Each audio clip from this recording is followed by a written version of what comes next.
करिए शुरुआत। मंगलाचरण।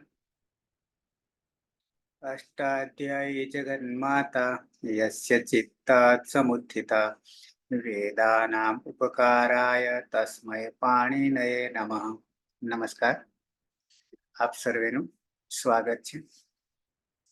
આપણે જોઈ રહ્યા છીએ પ્રથમ ગણ ખવાદી ગણ, એના વિશેષ ધાતુઓ।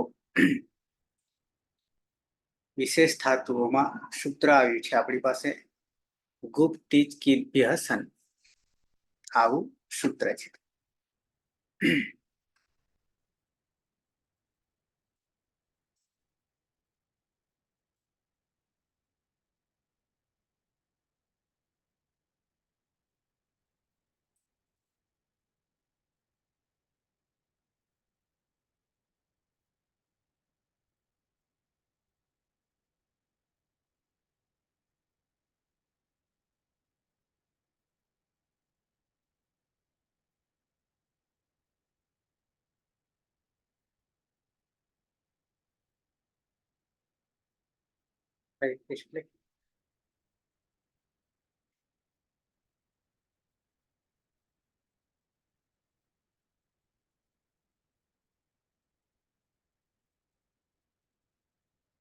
સાતમા ક્રમે ધાતુ છે।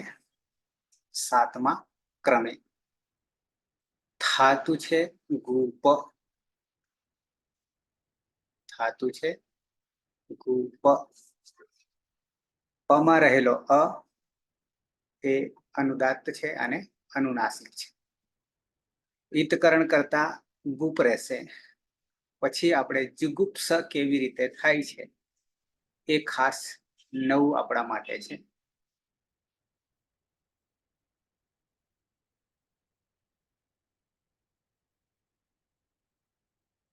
અહીંયા સૂત્ર છે, સાતમા પ્રકરણમાં જોઈશું તો ગુપ્તિજ કિભ્ય સન, એ સૂત્ર અષ્ટાધ્યાયમાં સમજાવવામાં આવ્યું નથી, પણ આ સૂત્રનો અર્થ કરવા જઈશું તો અર્થ એટલો જ થશે કે ગુપ ધાતુ, તીજ ધાતુ અને કિત ધાતુ, દ જે છે ત થઈ જશે, ત થ અને દ, તો આ ત્રણ ધાતુઓને સન પ્રત્યય લાગે છે।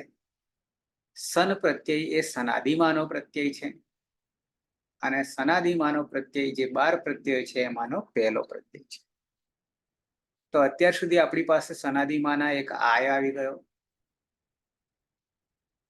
ગુપુ ધૂપ વિચ્છી પણી પનિભ્ય આય। પછી આવ્યો બીજા નંબરે ઋતે રિયંગ, ઇયંગ આવ્યો। ત્રીજો આવ્યો અણિયંગ આવ્યો, કમેર નિયંગ, અને હવે ચોથો આવી રહ્યો છે સન। આગલા ધાતુઓમાં જ્યારે ત્રણ પ્રત્યયો આવ્યા સ્વાર્થમાં, ત્યારે અર્થમાં કોઈ પરિવર્તન નહીં, માત્ર પ્રત્યયો લાગીને એક નવો ધાતુ બનતો હતો, નવું અંગ બનતું હતું। પણ હવે જ્યારે સન લગાવીએ, સન પ્રત્યય સનાદિમાનો લગાવીએ છીએ, ત્યારે આપણને ઘણું બધું નવું આવી રહ્યું છે જાણવા માટે। શું? તો કે પંચ ઉપાંગ કાર્ય આપણે જે કરવાના હતા એમાં એક અંગ ઉપ અંગ બાકી રહી જતું હતું। એટલા માટે બાકી રાખ્યું હતું કે એનું આખું પ્રકરણ છે જે હવે આવી રહ્યું છે। સનાદ્યંતા ધાતવ તો આપણે જાણીએ છીએ, અને ગુપ્તિજ કિભ્ય સન જે છે 3 1 5 શરૂઆતનું સૂત્ર છે, યાની પાંચમું સૂત્ર છે। ઓકે, ધીમે ધીમે સમજીએ કે સન પ્રત્યય જ્યારે લગાવીએ છીએ ત્યારે દ્વિત્વાભ્યાસ કાર્ય થાય છે। કયું કાર્ય થાય છે? તો કે દ્વિત્વાભ્યાસ કાર્ય થાય છે। દ્વિત્વાભ્યાસ કાર્ય કરતી વખતે સાથે સાથે આપણે જુહોત્યાદિ ગણ જે ત્રીજો ગણ છે એને પણ સમાવી લઈશું આની સાથે। એટલા માટે સમાવી લઈશું કે ઉદાહરણો માટે આપણને 24 ધાતુઓ મળી રહેશે। આ ત્રણ તો છે જ આપણી પાસે, પણ સાથે સાથે બીજા 24 ધાતુઓ આપણને મળી રહેશે પ્રક્રિયા માટે. બીજી બાજુ એક ગણ પણ પૂરો થઈ જશે અને એક ગણની પ્રક્રિયા યાની 24 ધાતુની પ્રક્રિયા કરીશું એટલે આપણને એક નવું પ્રકરણ તૈયાર થઈ જશે. કયું? તો કે દ્વિત્વાભ્યાસ કાર્ય. અભ્યાસ કાર્ય બે વસ્તુ સમાયેલી છે, એક દ્વિત્વ અને અભ્યાસ કાર્ય. સાથે સાથે પ્રત્યય પણ બદલાશે. અત્યાર સુધી આપણે પ્રત્યય લકારના જે જોયા હતા એ અદંત અંગના જોયા હતા. અદંત અંગના, બરાબર છે. ગુપ્તિજ કિદ્ભ્ય સનમાં પણ છે તો અદંત અંગ જ બનવાનું છે, પણ જ્યારે જુહોત્યાદિ ત્રીજા ગણમાં આવીશું 24 ધાતુ, ત્યારે આપણને અંગ જે છે એ અદંત અંગ નહીં રહે. બરાબર છે. કેમ? વિકરણ પ્રત્યય જે શ્લુ લાગવાનો છે પણ એ શ્લુ જ આખો જતો રહેવાનો છે પાછો. શ્લુ વિકરણ યાની શપ જે છે એ શપમાંથી શ્લુ થાય છે, શપનું જ શ્લુ થાય છે. શ્લુનો અર્થ લોપ થાય છે, પણ કોનો લોપ થાય છે? તો કે સપ વિકરણ પ્રત્યય છે એનો લોપ થશે. એ આપણે જુહોત્યાદિ ગણમાં આવીશું ત્યારે. અત્યારે તો આપણે જે ધાતુ આવવાનો છે ગુપ્ત ધાતુ, તો એમાં તો કર્તરી સપ જ લખવાનું. કર્તરી સપ અને અજ રહેવાનો છે. અચ્છા, પણ દ્વિત્વાભ્યાસ કાર્ય આપણા માટે બહુ મહત્વનું છે.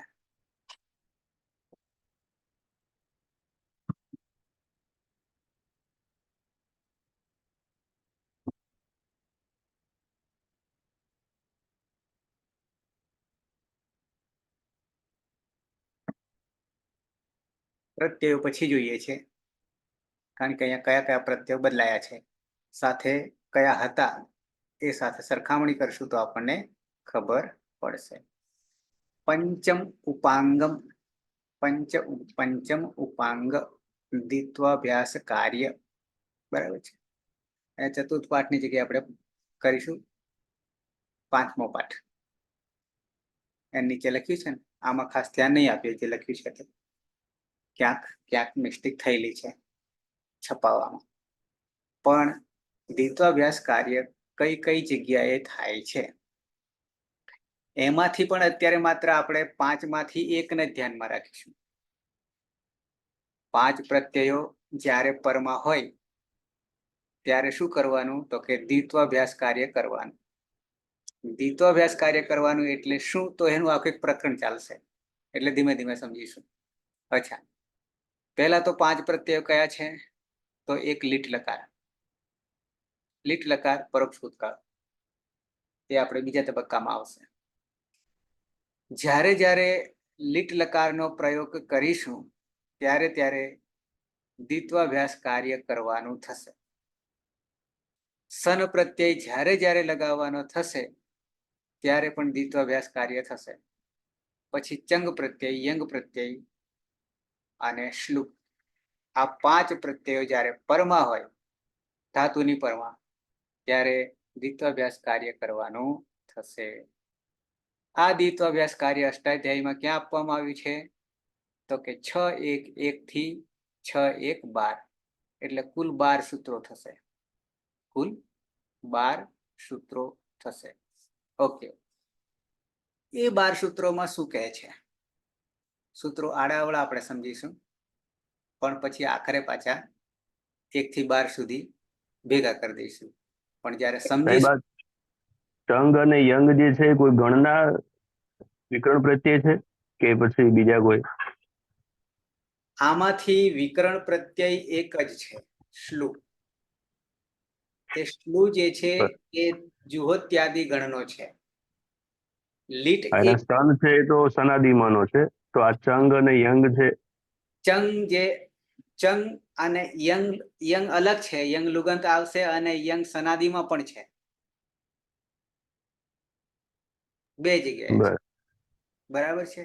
અને ચંગ જે છે એ લકારમાં આવશે, પ્રક્રિયામાં આવશે. સન તો આપણે ઓળખીએ છીએ. એટલે આ પાંચમાંથી મેં તમને કહ્યું તેમ એ પાંચમાંથી હાલ માત્ર સન એટલો જ જોઈશું. પછી શ્લુ આવશે બીજા ક્રમે. કેમ તો કે જ્યોત્યાદિ ગણને આપણે આની સાથે આવરી લઈશું એટલા માટે. કેમ તો કે દ્વિત્વાભ્યાસ કાર્ય 24/24 ધાતુ જે છે એમાં થાય છે એટલા માટે. અને કેમ થાય છે તો કે શ્લુ જે અહીંયા મૂક્યો છે છેલ્લા પાંચમા ક્રમે, તે શ્લુ પરમાં હોય ત્યારે દ્વિત્વાભ્યાસ કાર્ય કરવું પડશે એટલા માટે. અને દ્વિત્વાભ્યાસ કાર્ય લાગે કોને તો કે ધાતુને લાગે. ક્યારે લાગે તો કે સૌથી પહેલા તો આપણું કાર્ય ધાતુ ઔપદેશિક અવસ્થામાં હોય એટલે ઈતકરણ કરવું પડે. અને ઈતકરણ કર્યા પછી આ પ્રત્યય બેઠો હોય ક્યારે બેસશે તો કે વિકરણ પહેલા, ધાતુની પછી તરત જ. ધાતુની પછી તરત જ ઈતકરણ, ધાતુને ઈતકરણ કર્યા પછી. પછી કયા પ્રત્યયો આવી જાય તો કે લીટ તો લકારનો જ પ્રત્યય છે, સન સનાદિમાનો છે, પણ આપણી પાસે તો ભવાદી ગણમાંનો 3 ધાતુ આવી રહ્યા છે, તો એને પણ સન લાગી રહ્યા છે વિશેષ તરીકે. બાકી જ્યોત્યાદિ ગણમાં એટલે ત્રીજા ગણમાં તો 24/24 બધા જ ધાતુ દ્વિત્વાભ્યાસ કાર્ય થશે. અદાદિ ગણમાં પણ થશે.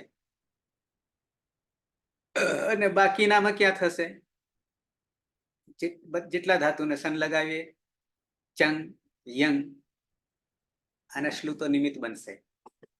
શ્લુ નિમિત્ત એટલા માટે બનશે કે તો વિકરણ પ્રત્યય છે, અને એ વિકરણ પ્રત્યય ક્યાં લાગે છે તો કે ત્રીજા ગણમાં જ લાગે છે. બરાબર છે.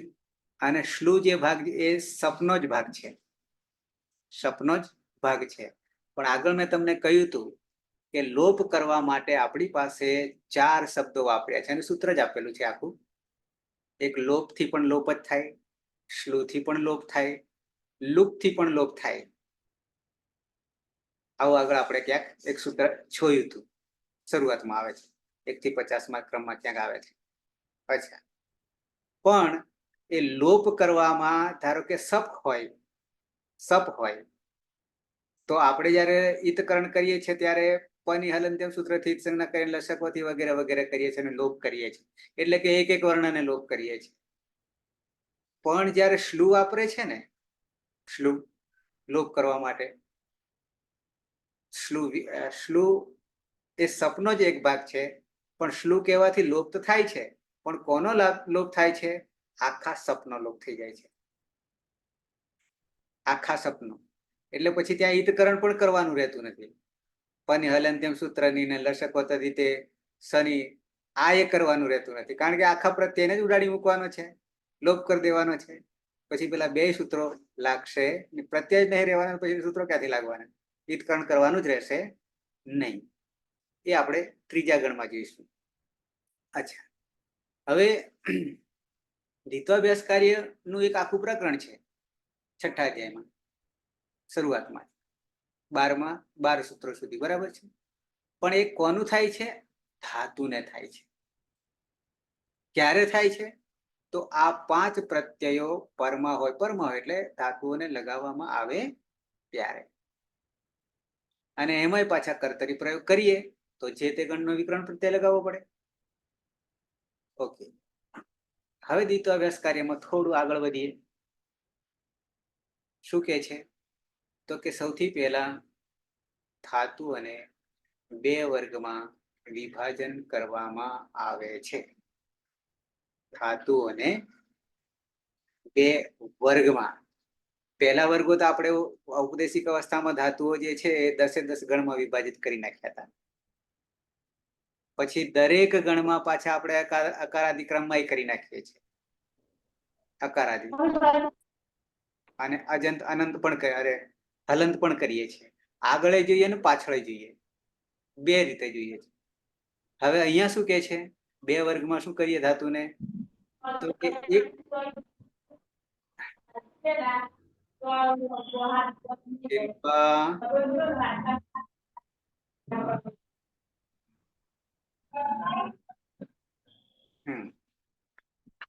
આવી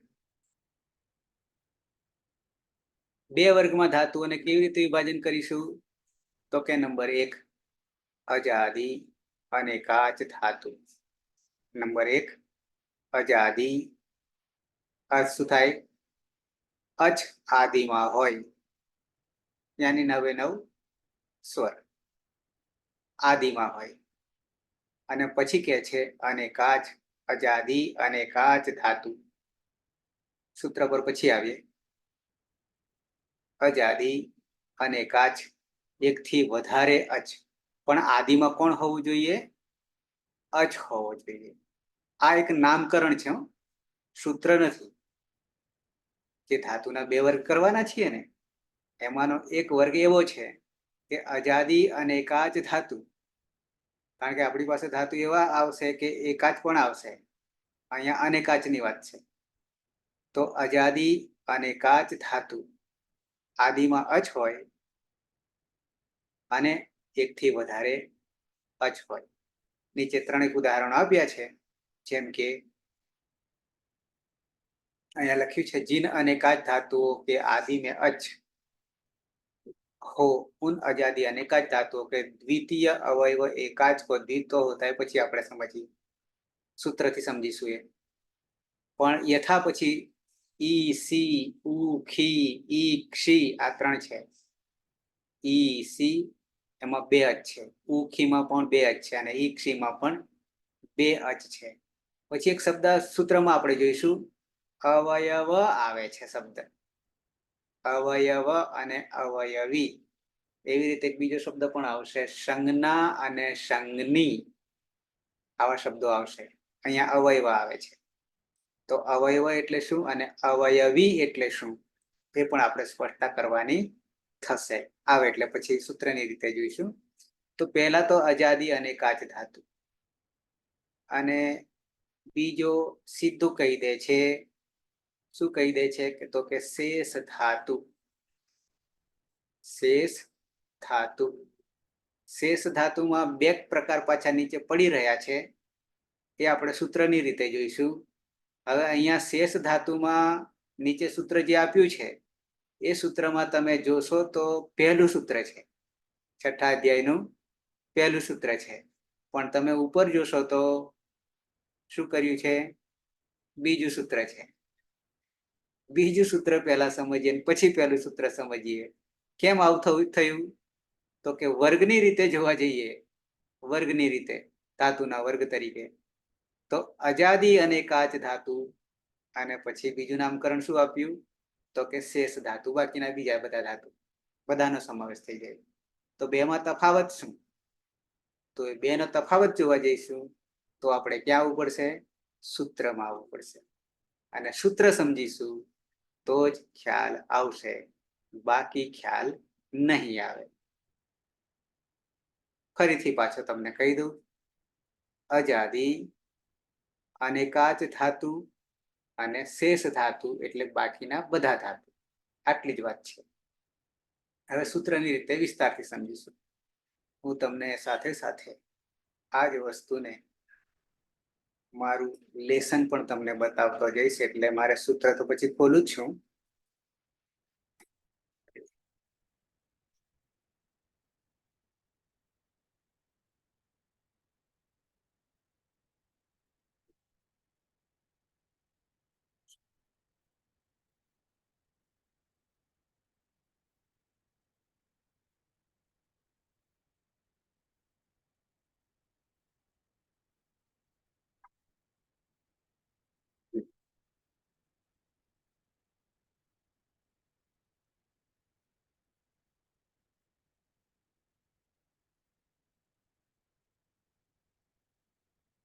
સૂત્ર દેખાઈ રહ્યું છે, ગુપ્ત કિત વ્યસન.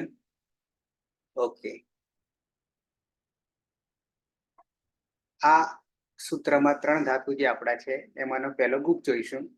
ધીમે ધીમે આવીએ, પદછેદ કરીએ તો ગુપ્ત, તીજ અને કિત છે. કિત બે પંચમી બહુવચન ને સન પ્રથમા એક વચન છે.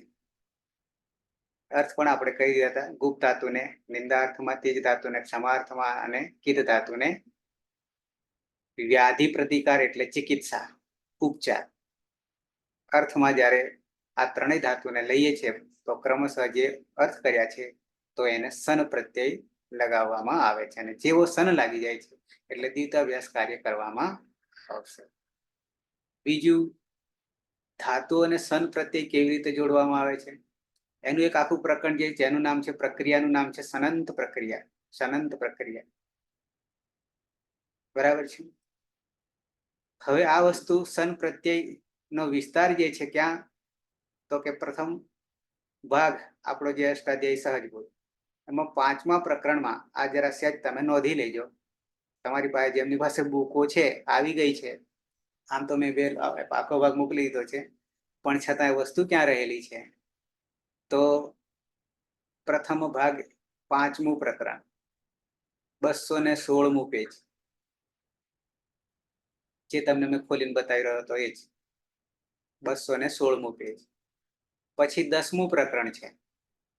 10મા પ્રકરણમાં ટોટલી જુહોત્યાદિ ગણના ધાતુઓ છે, એટલે કે ત્રીજા ગણના ધાતુઓ છે. ત્યાં શરૂઆતમાં દ્વિત્વાભ્યાસ કાર્ય આપ્યું છે, અને એ પેજ નંબર છે 368. 368. આની આ જ વસ્તુ બેઠી આવવાની છે, સહેજ નિર્દેશ કરું છું. બીજા ભાગમાં આપણે 6 ભાગ છે ને કુલ અષ્ટાધ્યાયી સહજબોધના, એમાં બીજા ભાગમાં આ વસ્તુ 17મું પ્રકરણ છે. 17મું પ્રકરણ, અને એમાં પેજ નંબર 351 છે. કેમ તો કે આપણી પાસે તો 5 પ્રત્યયો પરમાં હોય ત્યારે દ્વિત્વાભ્યાસ કાર્ય થાય છે, એટલે બાકીના પ્રત્યયો જે છે એ આપણે બીજા ભાગમાં આવશે, અર્ધાતુ પ્રત્યય આવશે ત્યારે. ઓકે, તો 17મા પ્રકરણમાં પણ આની આ જ વસ્તુ આવવાની છે, કઈ, જે 10મા પ્રકરણમાં હશે તે. એટલે આપણા માટે મોટો ફાયદો થશે એકવાર જાણી લઈએ ત્યારે. સનાદ્યંતા ધાતવમ એટલા માટે અહીંયા મૂકેલું છે કે આપણી પાસે સન હવે આવ્યો, પછી આ યંગ અહીંયા દેખાશે 8મા ક્રમે, પછી અણ્યંગ આપણે 6ઠ્ઠા ક્રમે જોઈ ગયા, ઈયંગ જોઈ ગયા 11મા ક્રમે, અને 10મા ક્રમે આવી જોઈ ગયા, બરાબર છે. યક વિકરણ પણ છે, અને અહીંયા સનાદિમાનો પણ છે. આ 12 મેં લખ્યા છે, એમાં આપણે આ સન અત્યારે આવ્યો, અણ્યંગ જોઈ ગયા, ઈયંગ હજી નહીં લેવાનો, ઈયંગ જોઈ ગયા, અને આઈ જોઈ ગયા. 4 થવાના છે. અચ્છા, ગુપ આ તમે જાણો છો, ઉપદેશ અજનાસિકિત પનિત સંજ્ઞાત, અરે પમાં રહેલા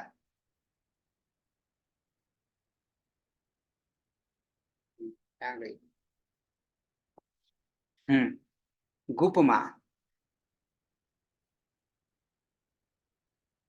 પની કેમ કરી છે અહીંયા,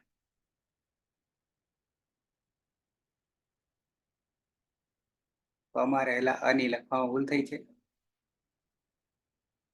ઓકે, બરાબર છે. અહીંયા પની નહીં પણ પમાં રહેલા અની એવું થશે. અહીંયા દેખાય તમને, અહીંયા બરાબર છે, એ સમજો, સુધારવાનું છે. પછી અદર્શનમ તો બરાબર છે, ગુપ રહેશે. પછી અ જે છે અનુદાત્ત હતો, એટલે અનુદાત્ત ગીત આત્મને પદમ 1, 3, 12 બરાબર છે. જે ધાતુમાં અંગકાર કે પછી અનુદાત્ત સ્વરની ઈત સંજ્ઞા થાય તો આત્માને પદિત કહેવાય. અચ્છા, તો આપણી પાસે અહીંયા અનુદાત્ત છે. પછી તંગાનામ આત્માને પદમ આ જે સૂત્ર છે 1, 4, 100, એ પ્રત્યયો છે, લકારના પ્રત્યયો, યાની આત્મને પદના પ્રત્યયો છે, તંગ પ્રત્યયો છે. તંગ, પણ એ તંગમાં બીજા 2 આવી ગયા છે, તંગમાં બીજા 2 આવી ગયા છે. આમાં 1, 4, 100 જે છે ને સૂત્ર, એમાં તંગ તો આવી જાય છે, યાની ટોટલી તિંગ છે, તિંગમાંથી 2 ભાગ કરી દીધા, પાછલા ત થી શરૂઆત કરીએ તો તંગ થશે, પણ તંગની પછી પણ પાછા 2 જોડી દીધા છે. એમાં અહીંયા માત્ર આન જ દેખાશે, એ આનને દ્વિવચન બનાવી દીધું છે અને દ્વિવચનને પાછી સંધિ કરી દીધી છે. એ સૂત્રમાં આપણે જોઈશું. પણ કયા બે છે તો તંગ તો આપણને ખબર પડશે આ સૂત્રની રીતે જોવા જઈએ તો. આ તંગ દેખાય છે ને, પણ તંગા ના વાત મને પદમ એવું દેખાય છે ને સૂત્ર. તો એ સૂત્રમાં સમજવા જઈએ, આ સૂત્રને સમજવા જઈએ તો તંગ બરાબર નવ તો છે આત્મને પદના પ્રત્યયો, એ તો આપણે સારી રીતે જાણીએ. તો આ તામ જથા સાતામ ધમને ઈટવાઈ મહિયમ. પણ તંગાના વ આત્મને પદમ એવું છે, બરાબર. ત્યાં થોડું અઘરું પડશે. પણ એમાં કયા બે છે અને દ્વિવચનનું રૂપ ને પછી સંધિ લાગી ગઈ છે. તો બે કયા છે તો કે અહીંયા લખ્યું છે સાનચ અને કાનચ. આ શું છે પાછું સાનચ કાનચ અત્યારે જોઈશું નહીં, પણ સૂત્રમાં આવ્યું છે. સૂત્રમાં આવ્યું છે. તો આ સાનચ ને કાનચ જે છે ને એ કૃદંતના પ્રત્યયો છે, કૃત પ્રત્યયો છે. 124 પ્રત્યયો જે છે ને એમાંના પ્રત્યય છે. એમાં સાનચ તો આવશે આપણે સાર્વધાતુકમાં જ આવશે, પહેલા ભાગમાં જ આવશે. પણ કાનચ એ બીજા ભાગમાં જતો રહેશે, કારણ કે અર્ધ ધાતુક છે. સાનચમાં સ છે ને તિંગસિત સાર્વધાતુકમ, એટલે સાર્વધાતુક થઈ જશે. પણ કાનચ જે છે, પણ આ બંનેમાં ઈતકરણ કરતા, સાનચ ને કાનચમાં બંનેમાં ઈતકરણ કરતા બચે શું તો કે આન બચે છે, આન બચે છે. બે ધાતુમાં, અરે ધાતુ આવડે પ્રત્યયમાં. અને એ બંનેનું દ્વિવચનનું રૂપ બનાવેલું છે ક્યાં સૂત્રની અંદર, કયા સૂત્રમાં 1-400માં. અને પછી સંધિ લગાવી છે. આવ નો શું થઈ જાય, આવ થઈ જાય. તેચો અયવાયાવહ, આ તમને સહેજ હાઇલાઇટ આપી મેં. અને આમ કહીને 9 અને 10 ને 11 પ્રત્યયો છે. અહીંયા 12 કેમ થયા? તંગમાં 12 પ્રત્યયને કહેવામાં 11 જ થશે. 9 તો તંગના અને 2 11 થશે અહીંયા. પછી આત્મને પદેશ્વનતઃ, આત્મને પદેશુ અનતઃ. આ સૂત્ર એવું કહે છે 7-1-5માં કે આત્મને પદેશુ, આત્મને પદના પ્રત્યયોમાં આત્મને પદેશુ અનતઃ, યાની અનદંત અંગ. અનદંત અંગ, અત્યાર સુધી આપણે અદંત અંગ જોતા હતા, પણ હવે અનદંત અંગ એમ કેવું છે. એટલે કે અંતે અ નહીં હોય, અંતે અ નહીં હોય. ત્યારે શું થશે તો કે જ્યાં જકારસ્ય જે છે, એટલે કે જ પ્રત્યય, પ્રત્યય છે જકારસ્ય, જ પ્રત્યય ક્યાં આવે છે? પ્રથમ પુરુષ બહુવચનમાં આવે છે. ત્યાં અંતની જગ્યાએ અત થઈ જશે.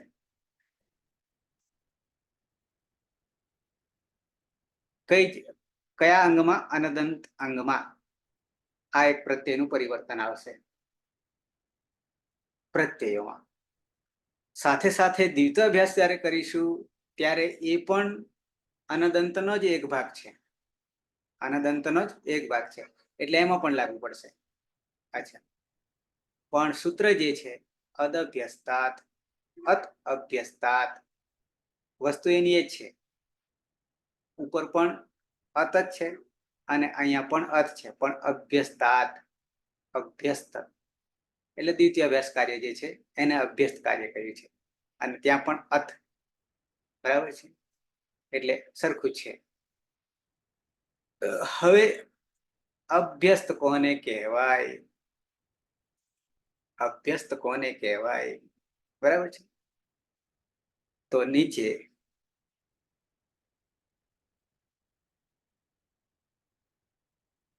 સૂત્ર છે 6-1-5. 6-1-5 નહીં થાય ને, આમાં પણ ભૂલ છે. પેલું સર ઉપર વાળું તો અલગ જ છે. કયું? વેદભ્યસ્તાત ને એ અલગ 7મા અધ્યાયમાં છે, પણ આપણું ગુપ્તિજ કીધવ્ય એ 5મું છે ને. હાલ આપણે જોયું ગુપ્તિજ કીધવ્ય સન એ 5મું છે ને, હા એટલે સર. હા, અષ્ટાધ્યાયમાં ક્રમમાં થોડુંક એકાદ બે નો ડિફરન્સ આવશે ક્યાં અષ્ટાધ્યાયમાં અને આપણે સહજ બોધમાં.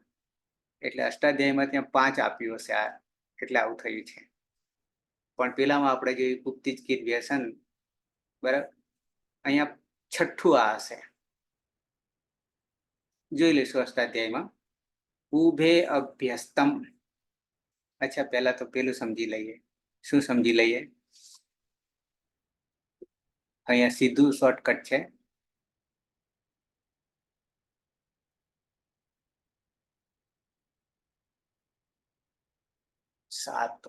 પાઠ 7 અને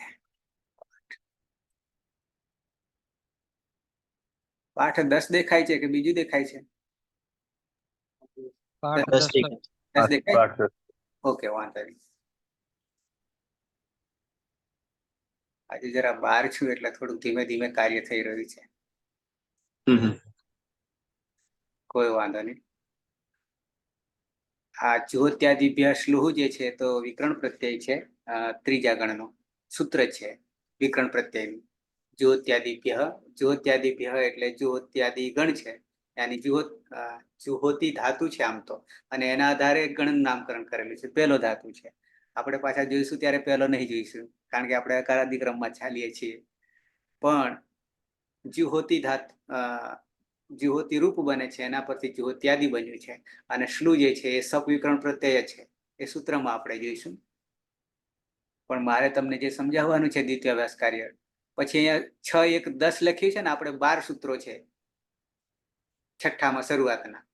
કોના? દ્વિતીયાભ્યાસ કાર્યના. તો શ્લોવ જે લખ્યું છે ને, એ ઉપર જે શ્લુ હતું ને, તો એ 2 4 75 ઈતકરણ ના સૂત્રો આપેલા છે. અરે, ઈતકરણ ના આવડે ને, વિકરણ પ્રત્યેના સૂત્રો આપેલા છે. પ્રકરણ ત્યાં રહેલું છે, પણ કામમાં ક્યાં આવે છે? ત્રીજા ગણમાં આવે છે શ્લુ. ત્રીજા ગણનો જ વિકરણ પ્રત્યય છે અહીંયા. પણ હવે શ્લોવ જયારે 6 1 10 દ્વિતીયાભ્યાસ કાર્યમાં જયારે આવે છે, ત્યારે પહેલા તો શ્લુનો અર્થ લોપ જ છે, પણ આખાનો લોપ કરી દે છે. હવે એ લોપ કરવો જે કે છે ને, એ શ્લવ સૂત્ર એ જ લોપ કરવો એવું જ કે છે. 6 1 10મું સૂત્ર જે શ્લવ કર્યું છે ને, એ આ શ્લુનું જ રૂપ બનેલું છે, બીજું કંઈ નવું નથી, પણ રૂપ બદલાઈ ગયું છે, શ્લવ. બરાબર છે?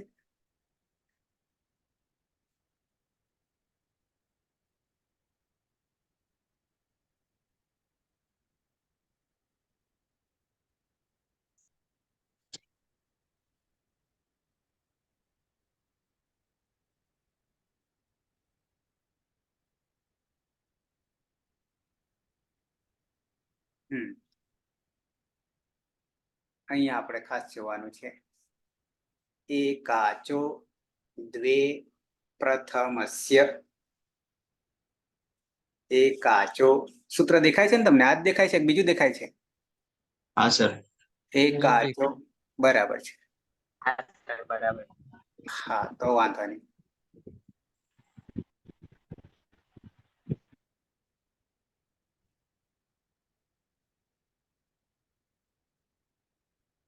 ઓકે, ક્રમશઃ લઈએ તો 6 1 1 એકાચો, એકાચ, એક અચ, એક અચ. બરાબર સમજજો. ત્યાં આપણે 2 ભાગ પાડ્યા હતા. કેવી રીતે? અજાદી, અજાદી, પછી શું શબ્દ આવ્યો હતો? અનેકાશ. અનેકાચ, અનેકાચ આવ્યો હતો. અને પછી શેષ, પછી શેષ, શેષ. 2 વર્ગ પાડ્યા હતા. બરાબર? બાકીના બધા.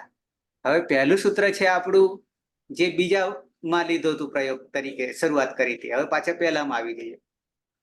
ક્રમશઃ એકાચ દ્વે પ્રથમસ્ય. એકાચ, એક અચ, ક્યાં? ધાતુમાં. પછી કે છે દ્વે પ્રથમસ્ય. સમજીએ ધીમે ધીમે. આ અધિકારનું સૂત્ર છે, પણ અધિકાર ક્યાં સુધી ચાલશે?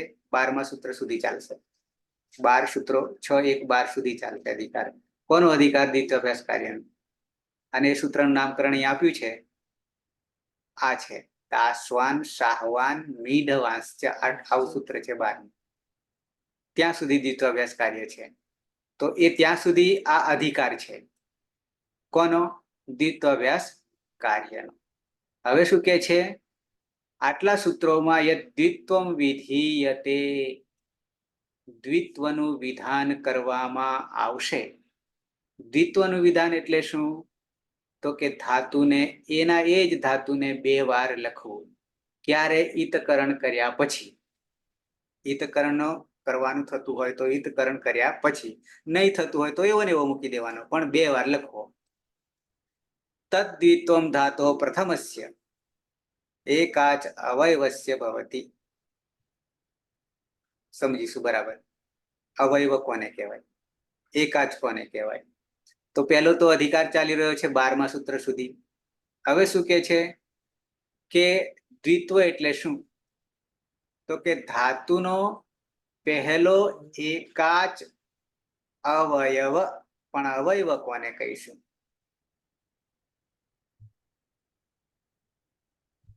અહીંયા કિમ નામ પ્રથમ એકાચ અવયવ.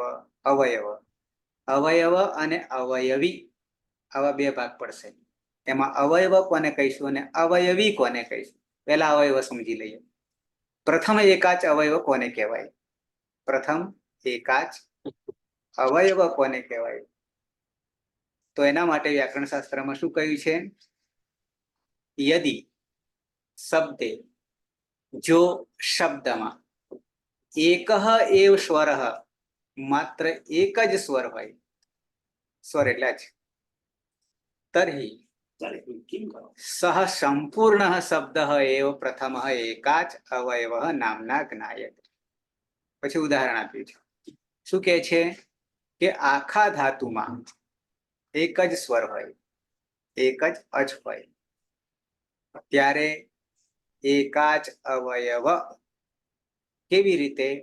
જેમ કે પચ ધાતુ છે, પણ પચ ધાતુને ઔપદેશિક અવસ્થામાં તમે જો આગળ ધ્યાન રાખ્યું હોય તો પચમાં આપણને ખબર છે શું હતું? જો કે હજી આવ્યો નથી, પણ ક્યાંક તમને મેં હિતકરણમાં આના દર્શન કરાવ્યા હતા.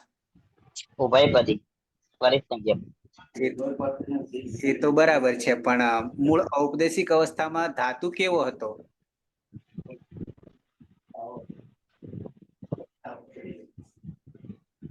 ખ્યાલ છે? ના હોય તો જરૂર નહીં, કારણ કે આપણે લીધો નથી. ડુ પચસ. ડુ પચસ ઈતકરણમાં આપણે ઉદાહરણ આવ્યું હતું. ડુ પચસ બરાબર છે. હા, હવે આદિ વાળું સૂત્ર જે છે ને એમાં આવી ગયું સાહેબ ઉચ્ચીકરણમાં. બરાબર છે. હા, એટલે આ તો મને સ્મૃતિ જે જતી રહે છે એ પાછી આપણે લાવી દઈએ છે. પણ એ હિતકરણ કર્યા પછી પચ થયો ડુ 50 માંથી. બરાબર છે. હવે આપણે શું જોવાનું છે? એકાચ અવયવ.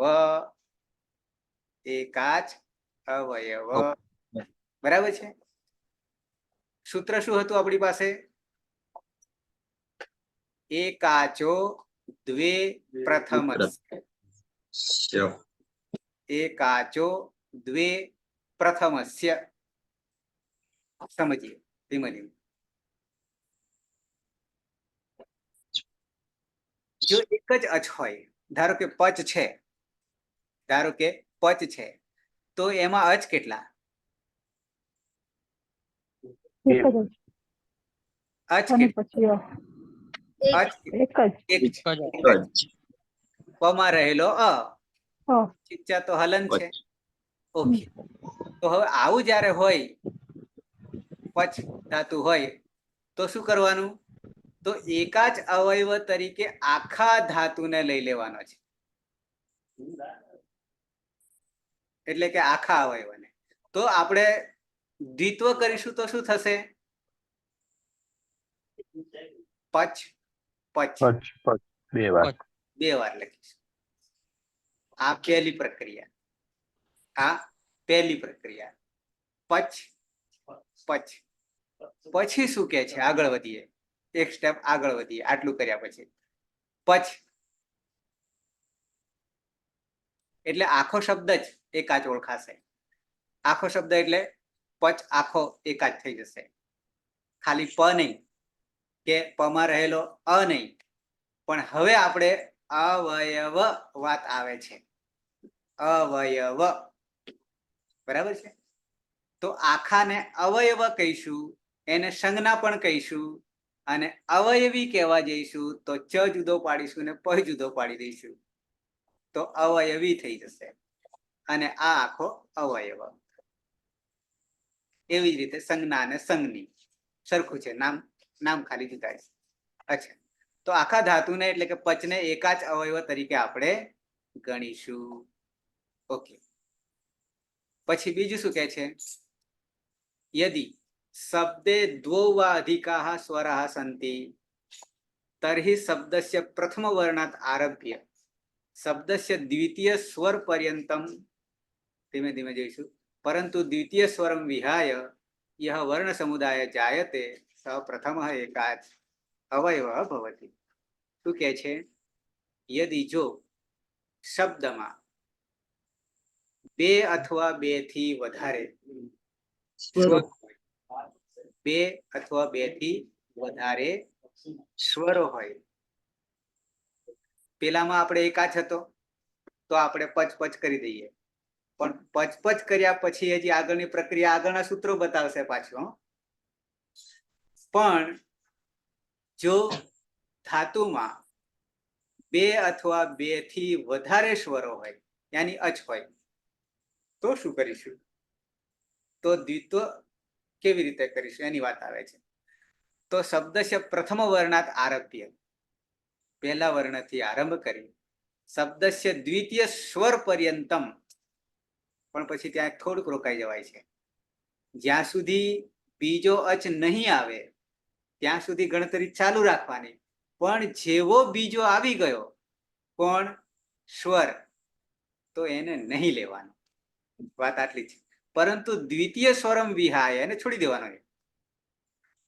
ત્યાં સુધી જવાનું ખરું, પણ એનાથી આગલા સુધી અટકી જવાનું. એટલે કે હલ હશે ત્યાં અટકી જવાનું, વિહાય છોડી દઈને. યહ વર્ણ સમુદાય જાયતે, જે વર્ણ સમુદાય બનશે, સહ પ્રથમ એકાચ અવયવ ભવતિ, તે પહેલો એકાચ તરીકે ગણાશે. જો શબ્દમાં બે અથવા બે થી વધારે સ્વરો હોય તો શબ્દના પહેલા વર્ણથી શરૂઆત કરી શબ્દના બીજા સ્વર સુધી, પરંતુ બીજા સ્વરને છોડી ત્યાં અટકી જવાનું છે, એને લેવાનો નથી. જે વર્ણ સમુદાય બને એટલે એક તો આપણે ગણવાનો છે જ, પણ પછી એક હલ હોય, બે હલ હોય, ત્રણ હલ હોય, પણ એને સમાવવા પડશે, એને સમાવવા પડશે. પણ જેવો બીજો અચ આવી જશે તો એને લેવાનો, ગ્રહણ કરવાનું નહીં. પણ એને છોડીને બાકીનું જેટલું બચ્યું એને આપણે શું કહીશું? એ વર્ણ સમુદાયને શું કહીશું? એકાચ કહીશું. એકાચ કહીશું. અચ્છા, તો તે પ્રથમ એકાચ અવયવ બને છે. યથા, ઉદાહરણ છે જાગૃ. આમાં કેટલા છે અચ? જો કે નીચે કહી દીધું છે. એક તો આ છે, જેમાં રહેલો આ છે, અને બીજો ગમાં રહેલો રૂ છે. બરાબર, એટલે બે થયા. બે થયા. હવે ગણતરી કરીએ આપણે, એકાચ અવયવ તરીકે ગણતરી કરીએ તો શરૂઆતથી કરવાનું છે. તો જ્યાં થશે, પછી પાછળ જઈએ તો ક્યાં રહેલો છે? ગ ની અંદર રહેલો છે રૂ. તો આપણે શું કરીશું? ગ ને ગણી લેવાનો છે. જાગ, જાગ. રૂ કાઢી નાખવાનો છે. બરાબર, એને આપણે કહીશું એકાચ અવયવ. અવયવની વાત આવે છે એટલા માટે. જો અવયવી કે સંજ્ઞી કે આટલું હોત તો પાછું નહીં આવત, પણ અવયવ છે એટલા માટે આવશે એકાચ અવયવ. તો અહીંયા જાગ બને છે. આ આખું જે દ્વિતીયાભ્યાસ કાર્ય જે 12 સૂત્રો છે એનું એક નામકરણ પડે છે, એક નવું નામકરણ પડે છે. જેમ આપણે ઈતકરણનું નામ પડ્યું હતું ને, એવી જ રીતે અહીંયા કાર્યના આધારે જ પડે છે, પણ સાથે સાથે એક બીજું પણ શબ્દ સમાવી લીધો છે, એટલે બે શબ્દ સમાવ્યા છે. પ્રકરણ તો બરાબર છે કે એને પ્રકરણ કહેવાય, પણ શું નામકરણ કરી દીધું હવે? સૂત્રો પછી જોઈએ છે પાછા, પણ નામકરણ કર્યું આટલા 12 સૂત્રોને એક પ્રકરણ નામ આપ્યું અને એનું નામ પડે છે સાષ્ઠ દ્વિત્વ પ્રકરણ. સાષ્ઠ દ્વિત્વ પ્રકરણ. કેમ આવું કહેવામાં આવ્યું છે તો એની પણ સ્પષ્ટતા કરી છે. આ સૂત્ર નથી હો, આ સાષ્ઠ દ્વિત્વ પ્રકરણમ જે છે ને એ સૂત્ર નથી, પણ નામકરણ ખાલી. જેમ આપણે ઈતકરણ કહીએ છીએ ને, ઈતકરણ એ સૂત્ર નથી પણ પ્રકરણ છે ઈતકરણના સૂત્રોનું. એમ આ 12 સૂત્રોનું જૂથ એને શું કહીશું? દ્વિત્વ પ્રકરણ કહીશું. પણ સાથે સાથે આપણને યાદ રહે કે આ વસ્તુ ક્યાં રહેલી છે તો કે છઠ્ઠા અધ્યાયમાં. અને છઠ્ઠા અધ્યાયમાં પણ શરૂઆતમાં જ 1 થી 12 સૂત્રોમાં જ ત્યાંથી શરૂઆત થાય છે એની અધિકાર. સાષ્ઠ દ્વિત્વ પ્રકરણ. બરાબર છે. એટલે ષષ્ઠા અધ્યાયમાં હોવાને કારણે સાષ્ટ કહ્યું છે અને એનું કાર્ય છે એ દ્વિત્વ કાર્ય છે, એટલે દ્વિત્વ પ્રકરણ બની ગયું સાષ્ઠ દ્વિત્વ પ્રકરણ. આ નામકરણ છે. આગળ આવી હવે કે છે જો ધાતુ. જો ધાતુ અનેકાચ અનેકાચ, 1 થી વધારે અચ. પરંતુ આ બરાબર જાણવા જેવું છે. પરંતુ અજાદી નહીં.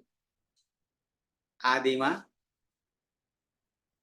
અચ ન હોય, આદિમાં. બરાબર છે. હલાદી હોય, હલાદી હોય યાની હલ હોય, વ્યંજન હોય, તો તેનો પ્રથમ અવયવ એકાચનો દ્વિત્વ થાય છે. પેલામાં આપણે શું કર્યું હતું? આગલામાં જરા આગલાને યાદ કરી લઈએ તો ધાતુ એકાચ હોય, ધાતુ એકાચ હોય તો એના પ્રથમ અવયવનું દ્વિત્વ કરીશું, આવું કહ્યું છે. ફરી એ સૂત્ર જ આવશે, સૂત્ર જ આવશે. આના પણ એક ઉદાહરણ સાથે જોઈ લઈએ. જો ધાતુ અનેકાચ છે પરંતુ અજાદી નહીં હોય. પેલામાં આઝાદીની વાત હતી, પેલામાં આઝાદીની વાત હતી. હલાદી હોય તો તેનો પ્રથમ અવયવ એકાચનો દ્વિત્વ થાય છે.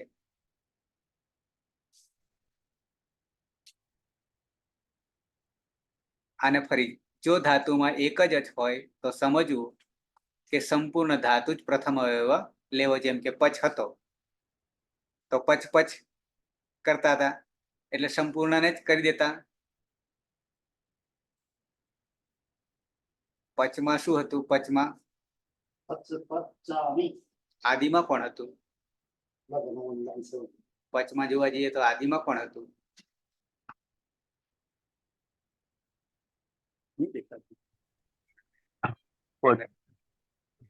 પચમાં આદિમાં પણ હતું. અચ કે હલ? આનું પૂર્વી કરો. હાલ હતો. હલ. હાલ હતો. બરાબર બરાબર. અહીંયા શું કે છે? જો ધાતુમાં એક જ અચ હોય તો સમજીએ તો સંપૂર્ણ અવયવ એકાચ, એટલે આખાનો દ્વિત્વ થશે. પછી ભલે તે અજાદી હોય કે હલાદી હોય. હવે આપણી પાસે ગુપમાં શું થાય છે? આપણી પાસે ગુપ આવવાનો છે. બરાબર છે. આ ઈતકરણ કર્યા પછી અહીંયા પણ શું બને છે? ઈતકરણ પર આ ધાતુમાં પણ શું થાય છે? એકાચ જ રહેશે, કારણ કે ગમાં રહેલો ઉ અને પાછળ પ છે અને ગ આગળ છે. તો આ પણ ધાતુ કેવો હશે? એકાચ અને સાથે સાથે આદિમાં હલાદી. તો આપણે શું કરીશું? દ્વિત્વ, ખાલી દ્વિત્વ નામકરણ કરું છું, ખાલી દ્વિત્વ કરીએ છીએ. પછી બાકીનું કાર્ય બીજું સૂત્ર બતાવશે. તો દ્વિત્વ કરવા માટે આખાને જ આપણે દ્વિત્વ કરીએ છીએ તો કરી દઈએ ગુપ ગુપ ગુપ ગુપ. થઈ ગયું આટલું? તો સર આ હે પેલા જે આગળનું સૂત્ર હતું એમાં ખાલી આગળના અવયનું જ કરવાનું હતું હા, અને આમાં સંપૂર્ણ ધાતુનું કરવાનું. આખાને, કારણ કે અવયવ છે ને, બરાબર છે. અવયવ છે એટલા માટે. હજી આપણે અષ્ટાધ્યાયમાં જઈશું પાછા. અચ્છા, પછી અહીંયા શું કે છે? હલાદીહી શેષઃ. હવે આ જે સૂત્ર છે ને એ દ્વિત્વાભ્યાસ કાર્યમાં નથી, એ પ્રક્રિયામાં જતું રહ્યું. ક્યાં જતું રહ્યું? પ્રક્રિયામાં જતું રહ્યું. હજી ઉપર આ જે ગુપ ગુપ કર્યું છે એના હજી બે સૂત્રો આવશે નામકરણ માટે. એક નામકરણ એ 1 થી 12 માં જ આવશે. એક નામકરણ એવું પડશે આનું કે ગુપ ગુપ જ્યારે આપણે કરીએ છીએ એટલે કે દ્વિત્વ કરીએ છીએ, બેવડાય છે, પછી એ બેના નામકરણ પડે છે. એક જનરલી ગુપ ગુપનું નામકરણ પડશે અને એક માત્ર જનરલી નામ તો ઉભે અભ્યસ્તમ શબ્દ આગળ સૂત્ર આવશે એટલે તમને હું બતાવીશ. ઉભે અભ્યસ્તમ બંનેને આપણે અભ્યસ્ત સંજ્ઞા આપીશું. ઉભે એટલે બંને, અભ્યસ્તમ આવું એક સૂત્ર આવશે. આ જે હલાદીહી શેષઃ છે 7 4 60 7મા અધ્યાયમાં છેક પહોંચી ગયા. એટલે દ્વિત્વાભાસનું નથી પણ પ્રક્રિયાનું છે. શું કહે છે કે અભ્યાસસ્ય કેવલમ પ્રથમ સ્થાને વિદ્યમાન હલ વર્ણ અવશિષ્યન્તે અન્યાની હલ વર્ણાની લુપ્યન્તે. જોઈએ અભ્યાસના, હા હવે એક અભ્યાસ શબ્દ આવ્યો. અભ્યસ્ત અને અભ્યાસ બે જરા જુદા છે. સમજીએ કયા કયા બે જુદા? એક અભ્યસ્ત લખી રાખજો, અભ્યસ્ત. એના માટેનું સૂત્ર આવશે ઉભે અભ્યસ્તમ. બે સરખા જ થઈ જશે તમને, પણ ફેર કેટલો છે? એક અભ્યસ્ત અને એક અભ્યાસ, બે જુદા છે. અચ્છા, હવે અભ્યાસ કોને કહેવાય એનું માટે સૂત્ર આવશે, તમને બતાવીશ પછી, પણ હાલ કહી દઉં. પૂર્વો અભ્યાસ આવું સૂત્ર આવશે. પૂર્વો અભ્યાસ અને ઉભે અભ્યસ્તમ. મેં સંજ્ઞામાં તમને બતાવ્યું હતું શરૂઆતમાં, જ્યારે નામકરણ હતા ને પેલા પ્રકરણમાં, એ વખતે મેં તમને બતાવ્યું હતું, ખાલી દર્શન કરાવ્યા હતા. પણ હવે સૂત્ર જ સમજીશું એમ. હવે આમાંથી બે પહેલા તો દ્વિત્વ કાર્ય કર્યું. એમાં શું કર્યું? એક જ ધાતુ હોય, અવયવ હોય, હલાદી હોય તો આખાને દ્વિત્વ કરીએ છીએ. દ્વિત્વ કર્યા પછી બીજા બે સૂત્ર જોડાય છે અને આ ત્રીજું છે. પીવાનું છે.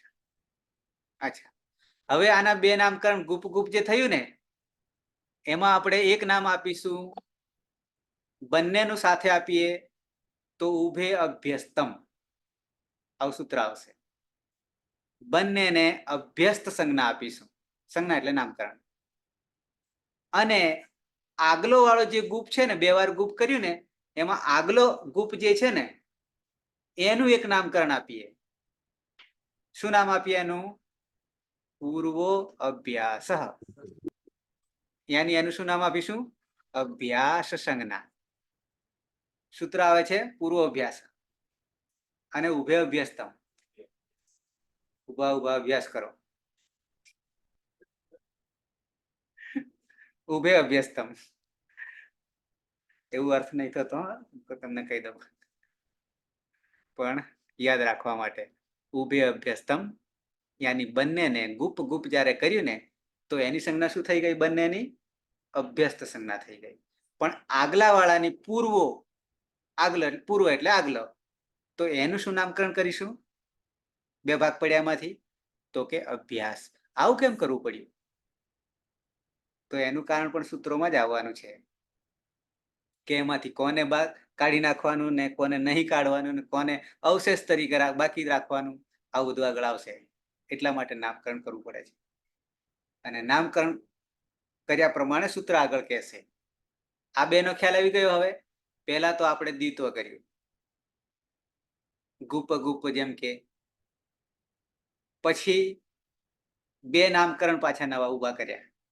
એક બંને સાથેના ઉભે અભ્યાસતમ અને બીજું નામકરણ પૂર્વો અભ્યાસ. એટલે અભ્યસ્ત અને અભ્યાસ, અભ્યાસ અને અભ્યસ્ત.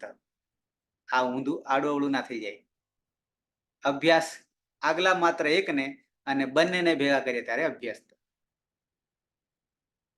બરાબર, હું બતાવું છું ભાઈ, સૂત્રો જ બતાવું છું તમને. શું કહે છે? અભ્યાસના માત્ર પ્રથમ સ્થાનમાં રહેલા હલ વર્ણ બાકી રહે છે, બાકીના હલ વર્ણનો લોપ થાય છે. જેમ કે આ એક ધાતુ છે પઠ. પઠ એ પચ પચના જેવો જ છે કે ગુપ ગુપના જેવો જ છે. બરાબર છે. હવે આમાંનો પહેલો પઠ જે છે અભ્યાસ છે, કારણ કે પૂર્વોભ્યાસ અને બંનેને લઈએ તો અભ્યસ્ત સંજ્ઞા થઈ જશે. ઉભે અભ્યસ્તમ. સૂત્ર પછી બતાવું છું. હવે શું કહે છે? તેનો પહેલો હલ કોણ છે? પકાર છે. એને રહેવા દેવાનું, બાકીના હલનો લોપ કરી દેવાનો. આવું કોણ કહી રહી છે? આવું કોણ કહી રહ્યું છે? આ સૂત્ર કહી રહ્યું છે. હલ આદિ શેષ. શેષ બાકીનું. આદિનો હલ રે છે, બાકીનાને શું કરવાનું કે છે? લોપ કરી દેવાનો. હલ આદિ શેષ. તો અહીંયા શું થશે? ધારો કે પઠમાં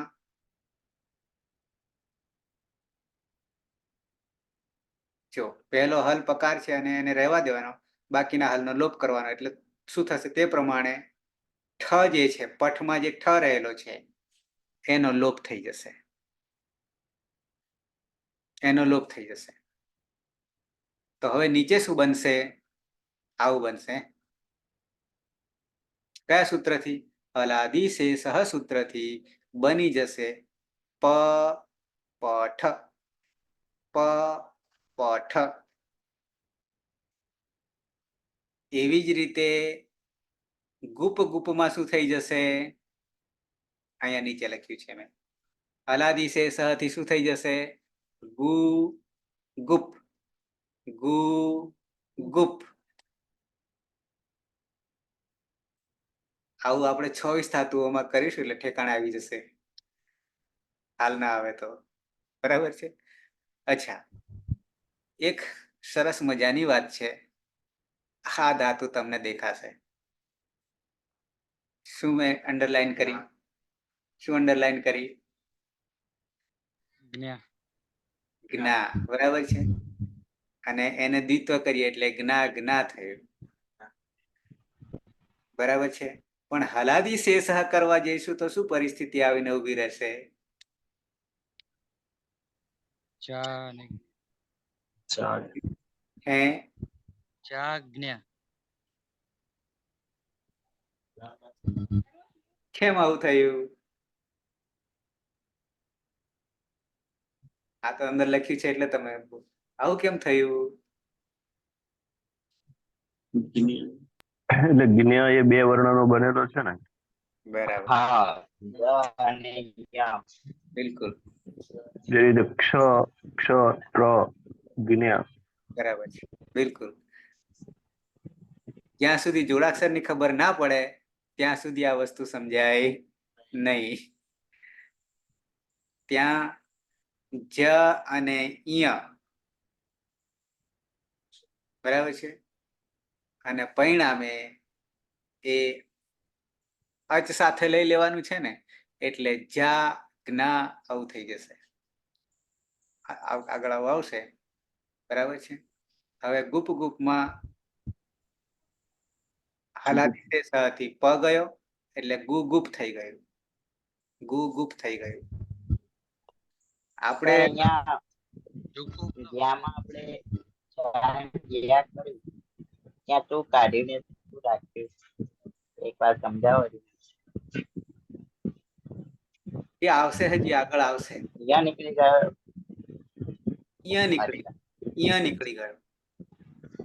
કારણ કે અહીંયા નીકળી ગયા એમ? યાદી શેષ ખરું ને, હા. એટલા માટે. એટલે જ રહ્યો પણ એટલે હલાદી અજ તો રાખવાનો છે. હલાદી તેથી જ આપણે હલાદી શેષ થી એ બરાબર. પ્રક્રિયા દરમિયાન આવે છે. આ વસ્તુ પેલામાં નથી આવતી, દ્વિત્વાભ્યાસમાં નથી આવતી. અચ્છા, અચ્છા, બરાબર. એટલે અહીંયા આપણે કાઢી નાખ્યો છૂટું પાડવા જઈએ ત્યારે. ઓકે. અને નીચે સર ગુપની જગ્યા હા, જોડે એ આપણે જુગુપ્સ કરવાનું છે ને, હા. કારણ કે આપણી પાસે આ ધાતુ ઓલરેડી આવીને બેઠો છે આપણી પાસે હાલ. બરાબર. અચ્છા, પેલું ગુપ ધાતુ હતો તો પેલા આપણે શું કર્યું? દ્વિત્વ કર્યો. એટલે પેલા તો ઈતકરણ કર્યું. ઈતકરણ કર્યા પછી આપણે રસ્તો મળ્યો, દિશા મળી, આત્મનેપદી ધાતુ છે. પછી તો કે એને સન પ્રત્યય લગાવ, સન હજી લગાવતા નથી, હજી આવ્યો નથી. બરાબર. પણ પહેલા તો દ્વિત્વાભ્યાસ કાર્ય કરી રહ્યા છીએ. તો દ્વિત્વાભ્યાસ કાર્યમાં આપણે શું કરીએ છીએ? એકાચ ધાતુ છે અને હલાદી છે. પરિણામે આપણે ગુપ ગુપ કરી દીધું. ઓકે, એટલું થઈ ગયા પછી હલાદી શેષ પ્રક્રિયા ચાલુ થઈ ગઈ. તો પ ગયો, હલાદી શેષ હતી. પેલા નામકરણ બે ના પડ્યા હો પાછા, ઉભય અભ્યાસ તમને પૂર્વ અભ્યાસ. તો આપણે હલાદી શેષ લગાવીશું, બાકી લાગશે નહીં. એ બે સૂત્રોને નહીં સમજીશું ત્યાં સુધી હલાદી શેષ નહીં લાગે. ઓકે, હવે ગુ ગુપ થયા પછી કુહોસ ચુહુ, આ સંધિના છે મૂળ તો. હલાદી શેષ પણ સંધિનું જ છે, ત્યાં અધિકાર સંધિ સંહિતાયામાં આવશે. તો કુહોસ ચુહુ 7 4 ને 62, છઠ્ઠામાંથી ક્યાં પહોંચી ગયા? 7મામાં પહોંચી ગયા. દ્વિત્વાભ્યાસ કરતા કરતા કરતા. તો કુહોસ ચુ ને સમજી લઈએ એટલે આપણને જુ મળશે. કોણ મળશે? જુ મળશે. સાથે એક કુહોસ ચુ દ્વિત્વાભ્યાસ કાર્યનો ભાગ છે, અહીંયા લખ્યું છે અભ્યાસસ્ય. અભ્યાસસ્ય એટલે શું? આપણે અભ્યાસ કાર્ય કરીએ ને, અભ્યાસ એટલે દ્વિત્વાભ્યાસ, અભ્યાસ એટલે દ્વિત્વાભ્યાસ. તો આ સૂત્ર એવું કે છે, કુ એટલે ક વર્ગ, કુ એટલે ક વર્ગ, અને ક વર્ગ એટલે ક ખ ગ ઘ અંગ, અને એની સાથે એક વર્ણ બીજો લઈ લેવાનો છે, અને હકારને. એટલે કુહ હ, આવું કે છે કુહ હ, અને પછી છે ચુ. બરાબર, જોઈએ સમજીએ. તો અભ્યાસસ્ય ક વર્ગીય વર્ણસ્ય ચ હકારસ્ય અથવા હકારસ્ય ચ અને હકાર યાની હ, શું કરી દઈશું?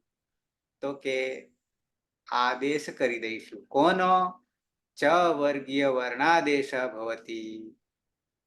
કુહો, એમાં ચુ જે કર્યું છે ને, એ જે તાલવ્ય અંદર દેખાય છે ને કુહો પછી, એ ઓલરેડી વિસર્ગ છે, અને વિસર્ગનો સ થઈ ગયેલો છે ભેગું કરતા.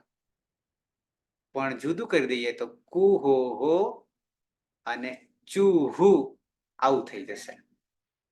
અચ્છા, તો ચુ નો અર્થ શું કરીશું આપણે?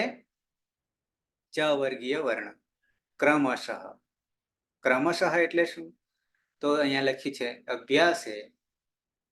અભ્યાસ એટલે દ્વિત્વાભ્યાસ કાર્ય અભ્યાસ, અભ્યાસે.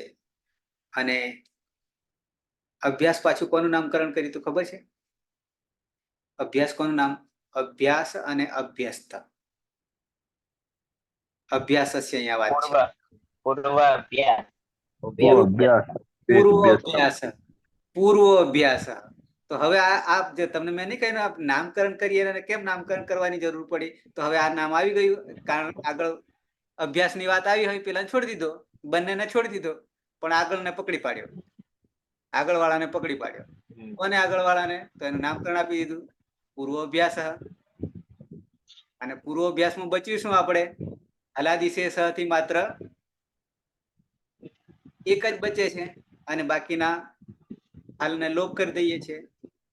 હવે એમાં એ અભ્યાસમાં આ સૂત્ર કહે છે કુહોશ્ચુહુ, તો કે એ અભ્યાસમાં જો ક વર્ગના વર્ણ અથવા ક વર્ગ એટલે 5 થશે કે હકાર હોય તો થઈ જશે ચ વર્ગના વર્ણો. પછી એક બીજો પ્રશ્ન પાછો આમાં સમાયેલો છે, કહું છું ધીમે ધીમે. તો પહેલા આટલું તો આપણને ખબર પડી જાય કે ક વર્ગના 5 ની જગ્યાએ આપણે ક ની જગ્યાએ શું કરી દઈશું, અહીંયા નીચે લખ્યું છે મેં અહીંયા, તો ક નો ચ થઈ જશે. કોને પણ અભ્યાસમાં હોય તો પછી ખ નો છ થઈ જશે, ગ નો જ, ઘ નો જ અને અંગ નો ય થઈ જશે. તો આ 5 ની વાત તો પતી ગઈ. તો આપણી પાસે કોણ છે ધાતુમાં અત્યારે આવી ગયો છે? ગ છે. તો અહીંયા ગ દેખાય છે, ક વર્ગનો છે, ક ખ ને ગ. ગ ત્રીજો આવ્યો. હા સર. તો પછી ચ વર્ગનો ત્રીજો લઈશું, અને ગુ હતો તો એમ આપણે ગુપ ગુપ.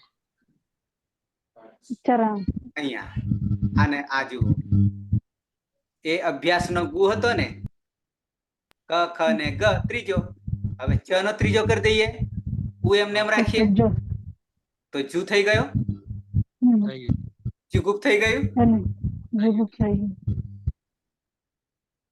શરૂઆતમાં થોડું લાગશે આવું, પણ પછી તો બહુ સહેલું છે. જુગુપ થઈ ગયું. અચ્છા, હવે મારો પ્રશ્ન એ હતો કે હકારને શું કરશું, ત્યાં કોને મૂકીશું? અહીંયા જો કે મેં મૂકી દીધેલો છે હકાર, નથી ક વર્ગમાં આવતો, તો પછી એને ચ વર્ગમાં ક્યાં નાખીશું? ચ વર્ગનો કોને લઈશું? પણ કેમ? પેલું સાહેબ અકુહ વિસર્જનીયાનામ કંઠઃ. એ તો બરાબર છે, એટલે ઉચ્ચારણ સ્થાન સવર્ણ, બરાબર છે. એ ત્યાં ધ્યાન રાખવું પડે તો આ પકડાય, નહીં તો નહીં પકડાય. તો હ નો ઝકાર, હવે જ ક્યાં આવશે? આપણે ચ, જ અને જ ચોથા ક્રમે આવ્યો, પણ હ નો જ કેમ થયો? બીજા 5 માંથી કોઈ નહીં થયું, એનું નિરાકરણ શું કરીશું? મોટા ગ નું સર ઉચ્ચારણ કરતા પાછળ હ બોલાય છે ને સર? શું ઉચ્ચારણ સ્થાન છે?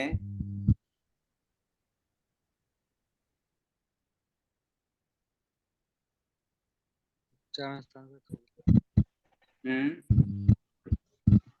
મહાપ્રાણ છે. અચ્છા, પેલા તો ક વર્ગ છે, એનું ઉચ્ચારણ સ્થાન શું? કંઠ. કંઠ. ઓકે. અકુહ વિસર્જન્યાનામ કંઠઃ. પછી આ જે ચ વર્ગ આવે છે એનું ઉચ્ચારણ સ્થાન શું આવશે? ઈચુય સ્થાનમ તાલુ. તાલવ્ય. બરાબર છે. પણ જ અને હ માં શું એમાંય નહીં ભૂલે સર? જ અને હ માં, છકાર અને હકારમાં હકારનો સંવાર, નાદ અને પ્રયત્નથી બાહ્ય પ્રયત્ન, અને એ મહાપ્રાણ છે. અને જે જકાર છે એ પણ એટલા માટે હવે બંને મહાપ્રાણ છે. હવે પકડાયું. બરાબર છે. એના કારણે જ લેવો પડે, નહીં તો આપણે ગોથે ચડીએ કે હવે આ હ નું શું કરીશું, કયા 5 માંથી પકડીશું?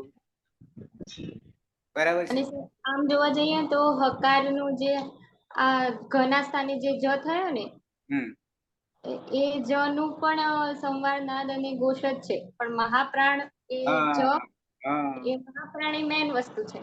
બિલકુલ એના લીધે બરાબર છે. એક અંશ સરખો આવવો જોઈએ જે પણ ડિફરન્સ પડી ગયો તો બ્લડ જે છે એ મેચ થાય નહીં. તો હનું બ્લડ મેચ થવું જોઈએ, કોનામ થઈ ગયું? છમાં મેચ થઈ ગયું, એટલે જને લેવો પડ્યો. અચ્છા, હવે આટલે સુધી તો આપણને પકડાઈ ગયું. જુગુપ જુગુપ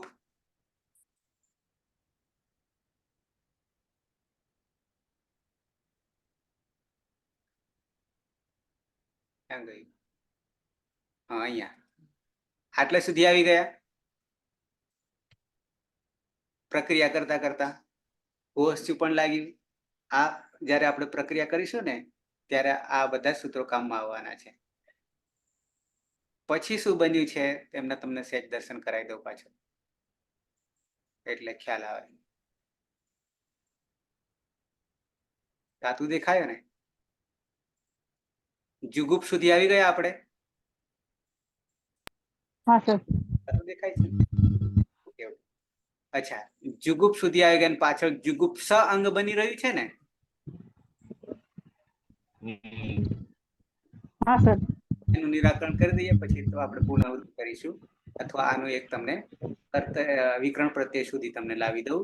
અચ્છા, આવ્યા હતા.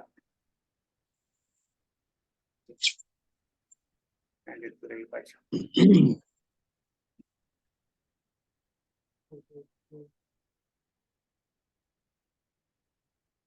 આટલે આવ્યા હતા, બરાબર. આ જુગુપ પછી જુગુપ સ બને છે ને, તો હવે આ જુગુપ ની પછી સન વિકરણ, વિકરણ પ્રત્યય ક્યાં? સનાદિમાનો સન લગાવી દો. કયા સૂત્રથી? ગુપ તિત કિત ભ્ય સન ને હવે લગાડો તો પ પછી સન લાગી જાય, અને સનમાં ઈતકરણ કરીશું. શું ઈતકરણ કરીશું સનમાં? નાનું હળદ સૂત્ર. ઈત સંજ્ઞા તસ્ય લોપાદર્શન. બચ્યું કોણ? દંત્ય. હા, આ દંત્ય. તો એ સપમાં આવતો રહ્યો. થઈ ગયું છે. થઈ ગયું જુગુપ્સા. અચ્છા, હજી એક બીજી નવીનતા છે. હજી વિકરણ પ્રત્યય લગાવવો પડશે ને, કર્તરી શપ. હા સર. તો શપમાં કોણ રહેશે?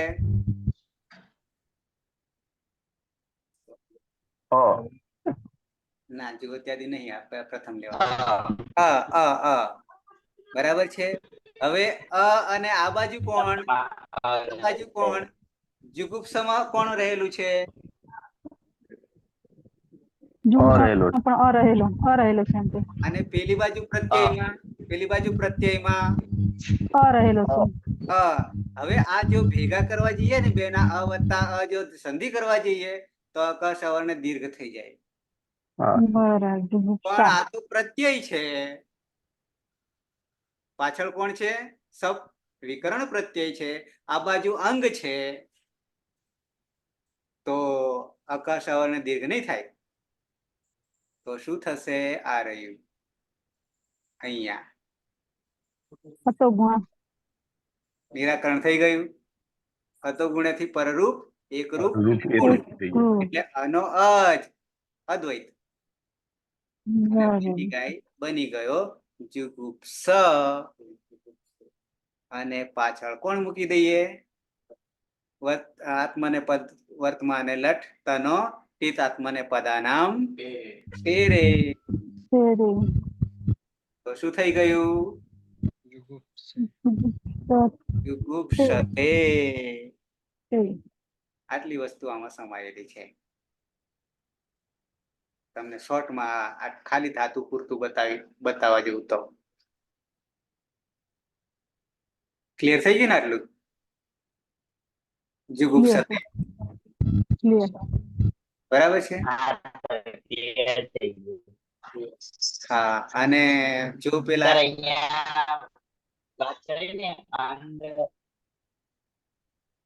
હાલો. હા, બોલો. અંગ અને પ્રત્યય છે તો સંધિ થાય એમ કહ્યું ને? એ વાત કરો ને, ક્યાં સંધિ થાય ક્યાં ના થાય. વિકરણ પ્રત્યય એ પ્રત્યય છે, આ બાજુ અંગ, બરાબર. વિકરણ પ્રત્યયનું અંગ કયું તો જુગુપ્સા, ત્યાં બી અ બેઠો છે અને વિકરણનો પણ અ બેઠો છે. તો હવે બે અ ભેગા કરવા જઈએ ને, અ વત્તા અ બરાબર સંધિ કરવા જઈએ તો આ થઈ જાય, કે આ વત્તા આ કરવા જઈએ તો પણ આ થઈ જાય. પ્રક્રિયામાં છેલ્લે આપણે કરીએ છીએ. પણ જ્યારે પ્રત્યય વિકરણ પ્રત્યય એ ગુણ કરનારો છે. કેમ ગુણ કરનારો છે? સારો ધાતુ સિદ્ધ, સિંગ સિંગ સારો ધાતુ. એના કારણે આકાશ અવર્ણ ને રોકી લેશે, દીર્ઘ નહીં થવા દે, પણ શું કરશે? ગુણ કરશે. અને ગુણમાં તો સંજ્ઞા આપણને ખબર છે, અદમ ગુણ બરાબર 2 1 થઈ ગયા. આ નહીં થયો પણ અ જ રહેશે. અને એ પાછા પરરૂપ એક રૂપે તો ગુણમાં આપણે જાણીએ છીએ, પરરૂપ એક રૂપ થઈ જાય છે એટલે અનો અ જ રહે છે. તો આ હવે સીધા ખાલી પ્રત્યયો જ ગોખી મારીએ. કેવા? તે અંતે ને સે તે દ્વે ને એ વહે મહે. તો ગુપ શું કરી દઈએ? ગુપ નું શું કરી દઈએ? બેસાડવા જઈએ તો ગુપે થઈ જાય. ગુપ્ત થવાનું જ નહીં. નહીં, જે ધાતુને ખાલી ધાતુને પાછળ તે લગાડી દઈએ. આવું કરવા જઈએ ને, જો દ્વિત્વાભ્યાસ ની ખબર ના હોય અને સન પ્રત્યય લગાવવાની ખબર નહીં હોય તો શું કરીએ? ખાલી ગુપ ધાતુ છે તો ઘણું ઈતકરણ, ઈતકરણ, અને ઈતકરણ કર્યા પછી ગુપ્ત અને ગુપ્તે થઈ જાય. ગુપ્તે થઈ જાય જુગુપ્સત એની જગ્યાએ શું કરી દઈએ? ગુપ્તે કરી નાખીએ. પરીક્ષામાં પૂછ્યું હોય ગુપ ધાતુનું ફલાણું સાચું રૂપ આપો, પ્રથમ પુરુષ કે મધ્યમ પુરુષ કે ઉત્તમ પુરુષ, અને એનું એક વચન કે દ્વિવચન કે બહુવચન, અને પછી વિકલ્પો આપેલા હોય અને એમાં કોઈ વિકલ્પ એવો હોય કે ગુપ્તે, હે, અને એકાદ આગળ ક્લિયર થાય, હે, પેલા ત્યાં સાચું થાય, ખબર ના હોય તો. ખબર ના હોય તો ગુપ્ત જ કરવા રહે. જીગુપ સાથે આવું તો વળી કાતું થાય. ધાતુ કોઈ મન મેળ જ નહીં પડતો ને ગુપ્ત ધાતુની સાથે. ધાતુ આગળ અને રૂપ ડાયરેક્ટ જોઈ લઈએ તો ખબર ના પડે કે અંદર કોઈ ગુપ ખબર હશે. નહીં પડે. આપણે તો એવું લાગે જુગુપ ધાતુ હશે. હા, બીજા બધાને ગુપ્તે ના એવા રૂપો આપ્યા અને એક જુગુપ સાથે આપ્યું હોય પ્રત્યય બનાવવાનું કર્યું. તો આપણને તો કદી કલ્પના જ નહીં આવે ને. જુગુપ આ સાથે ગચ્છતીમાં સાહેબ, જ્યાંમાંથી ગુપ આવતું ગચ્છતીમાં હોય. બધાને ગમ ગચ્છની ખબર હોય, બાકી આગળ શું છે એ કોઈને ખ્યાલ ના હોય. હા, અને ખબર ના એટલે ગચ્છતીમાં ગમ હા, ગચ્છ તો હોય. ખ્યાલ જ ના. રૂપ ચોક ભલે જ સાચું હોય જુગુપ સાથે, પણ એની સાથે પેલાની સાથે જાણે કે નાવા નીચોવાનો સંબંધ દેખાતો નહીં, કે એની સાથે કઈ લાગતું વળગતું જ નહીં એવું દેખાય પહેલી દ્રષ્ટિએ તો. સાચી વાત. હા, ગુપ્તે કહેતો કે ના એ સાચું છે, વિચાર જ ના આવે એ કે લાગુ આનું પડ્યું, ના તે પ્રત્યે પાછળ લાગ્યો છે અને ગુપ્ત ધાતુ છે. આવી હાલત થાય ને. હા, સહી.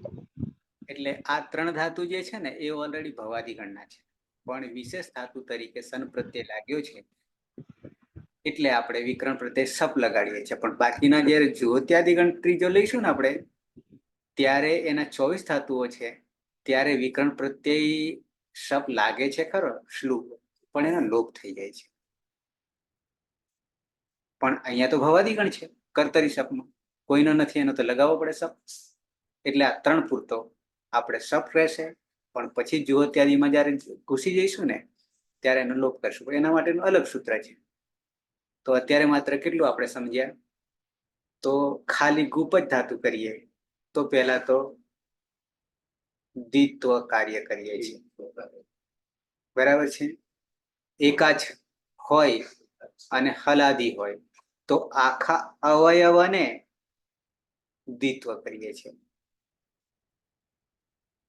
પછી નામકરણ 2 પડે છે, ગુપ ગુપ કર્યા પછી શું નામકરણ પડે છે? ઉભે અભ્યસ્તમ અને પૂર્વો અભ્યાસ. આ બે નામકરણ પડી ગયા. હવે પૂર્વો અભ્યાસ પછી હલાદી શેષ લાગુ પડ્યું. તો એમાંથી માત્ર ગુ રહ્યો, પ જતો રહ્યો. હલાદી શેષ ગુ ગુપ થઈ. અને પછી કુહોસ ચુહુથી શું થઈ ગયો? ગનો જ થઈ ગયો. એટલે જુગુપ થઈ ગયું. અને જુગુપ થઈ ગયા પછી સન લગાવીએ છીએ. ગુપ્તિચિદ્ભ્ય સન. અને સનમાં પણ ઈતકરણ કરીએ છીએ. તો રહ્યો શ, એટલે જુગુપ શ થયો. પછી કર્તરી પ્રયોગ કરીએ છીએ. ભવાદિગણ નો ધાતુ છે તો કર્તરી શપ, શપમાં ઈતકરણ કરતા એમાં પણ પાછો અ રહ્યો, પણ એ સારો ધાતુ સિત હોવાને કારણે સારો ધાતુ છે. સિત હોવાને કારણે સારો ધાતુ પણ છે. તો સિત હોવાને સારો ધાતુ હોવાને કારણે શું કરી દીધું? ગુણ કરવો પડ્યો અતો ગુણેથી. અને પરરૂપ એકરૂપ થઈ ગયા અને બની ગયું આપણું જુગુપ્સ. સર આપણે સન પ્રત્યય પછી લગાવીશું કે પહેલા? આમ તો પહેલા લગાવવું જોઈએ. દ્વિત્વ અભ્યાસ કાર્ય ના એમ નહીં જ્યાં સર. જ્યાં સાંભળો, હમ જ્યાં જ્યાં સન લાગશે ત્યાં ત્યાં પહેલું કાર્ય કયું? પહેલું દ્વિત્વ થશે. હા. સર એના માટેનું એ સૂત્ર છે ને? હે એના માટેનું એ સૂત્ર છે એમ. એટલે સન પહેલા લગાવવું પડશે. હજી એ સન ની સાથે એક બીજું સૂત્ર જોડાયેલું છે, હજી મેં કહ્યું નથી. સન સંન્યંગો આવું સૂત્ર છે. સૂત્ર છે સર. હા, એનાથી દ્વિત્વ કાર્ય થશે ને પછી દ્વિત્વ થયા પછી આ બધી પ્રોસેસ થવાની. હા, આ આપણે અંગમાં પડી ગયા હતા. હા, એટલે પેલું સન લગાવીશું તો જ દ્વિત્વ થશે. દ્વિત્વ થશે તો આગળની પ્રોસેસ ચાલશે. તો છેક આપણે જુગુપ્ત સુધી આવીએ એમ. હા, એ સંન્યંગો 1 થી 12 માં આવી જશે ક્યાંક. અત્યારે નંબર નહીં ખબર, પણ એ આવવાનું 10માં છે કદાચ. 10મા ક્રમે 9 નંબર છે સર. 9માં છે સંન્યંગો.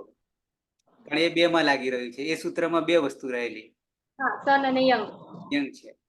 યંગ આપણે અત્યારે લેતા નહીં. હા, સન આવશે. ધીમે ધીમે એક સ્ટેપ બાય સ્ટેપ, એક પછી એક. બરાબર? તો નહીં તો સર તો આ એક માઇન્ડ સેટ થઈ જાય કે પછી આ સન છેલ્લે જ લગાવવાનું. બરાબર. બાકી સન લગાવ્યા વગર તો થશે નહીં દ્વિત્વ. એટલે આ તો હા, પછી એવું થઈ તો પેલા મૂકી શકાય. 5 પ્રત્યયો છે ને, 5 પ્રત્યયો ગણતરી કરાય. લીટ, પછી સન, પછી અને યંગ અને શ્લુક. ત્યારે પેલું લાગુ પડે સંન્યંગો. પેલું સન આવે એટલે ડાયરેક્ટ પછી સંન્યંગો પાછળ લગાવીએ, પણ સન પ્રત્યય આવે એટલે દ્વિત્વાભ્યાસ કરવું પડે આંખો મીચીને. એના માટેનું સૂત્ર બનાવ્યું છે પાણીની, સંન્યંગો. એ સૂત્ર ના હોત તો પાછું થતું જ નહીં દ્વિત્વ. હા, એના કારણે જ થયું. હા, એના કારણે થયું. અહીંયા આપણે ડાયરેક્ટ જ મૂકી દીધેલું છે. ઓકે. અધિકાર જમાવવા માટે સંન્યંગો પહેલા લેવું પડે. કે પરમાં હોય ત્યારે દ્વિત્વાભ્યાસ કરવા એટલું જ કહ્યું છે, પણ સૂત્ર કહ્યું નહોતું. ઓકે. સમય પણ આપણો એવો ભાગે છે કે આપણા હાથમાં નથી. થોડું હવે સૂત્રો મારે બતાવવાના રહ્યા, એ આપણે આવતીકાલે કદાચ નહીં મેળાવે. એટલા માટે અત્યારે હું સુરતમાં બેઠો છું. બરાબર છે. કાલે 6 વાગે છૂટીશ. પછી રસ્તામાં મેળાવશે નહીં, એટલે કાલે આપણે વિરામ આપીશું. બરાબર? નહીં તો અમારે 9 વાગ્યા સુધી રોકાવું પડે. એવું થાય તો પહોંચવાનું પછી સવાર પડે. બરાબર છે. એટલે કાલે આપણે વિરામ આપીશું. બીજો કોઈ અવસર નહીં. સવારમાં 8 વાગ્યાથી ડ્યુટી છે અમારી, 6 વાગ્યા સુધી. ઓકે, કોઈને પ્રશ્ન ના સમજાયું હોય એવું નથી ને? છે એવું કોઈ ના સમજાયું હોય એવું? તો કે આ 14 માંથી ભરત ખબર પડે, કમલેશ સુથાર અને નિકિતા 2, પલક બરાબર છે, પ્રહલાદ બરાબર, હેતલ બરાબર, અર્જુનય બરાબર, શિલ્પાનું ઠેકાણું નહીં. તો આમાં પેલું ગુપ્ત થતું હતું, એના દીપતો અભ્યાસ કરીને ગુપ્ત થયું, બરાબર. એના પછી હલાદી શેષ હતી ગુપ્ત થાય છે, હમ અને એના પછી કુહોશ્ચુ હતી જુગુપ્ત થશે, હમ અને એને સન લાગશે એટલે જુગુપ આખો જુગુપ્ત થશે, એટલું જ ને? એટલે વિકરણ લાગશે તો એ ત્યાંનો ત્યાં જ, કારણ કે 2 એક થઈ જાય. બરાબર, સ્વરૂપ એકરૂપ થશે એટલે જુગુપ્ત જ થશે. પણ સૂત્ર લાગે છે તો ગુણે તો જ પરરૂપ એકરૂપ થાય, નહીં તો આ થઈ જાય, બરાબર. નહીં તો આ થઈ જાય. અકર્ષ અવર્ણ અતો ગુણથી. હા, ગુણે લાગવાથી ખાલી અ રહે છે, અને એ જો તો ગુણે ન લગાવીએ તો અકર્ષ બરાબર. દીર્ઘ થઈ જાય. પણ એ વસ્તુ અકર્ષ અવર્ણ દીર્ઘ આવવાનું જ નહીં, એ લગાવવાનું જ નહીં. કેમ? તો કે આ બાજુ સાર્વધાતુક છે શીત હોવાના કારણે. બરાબર.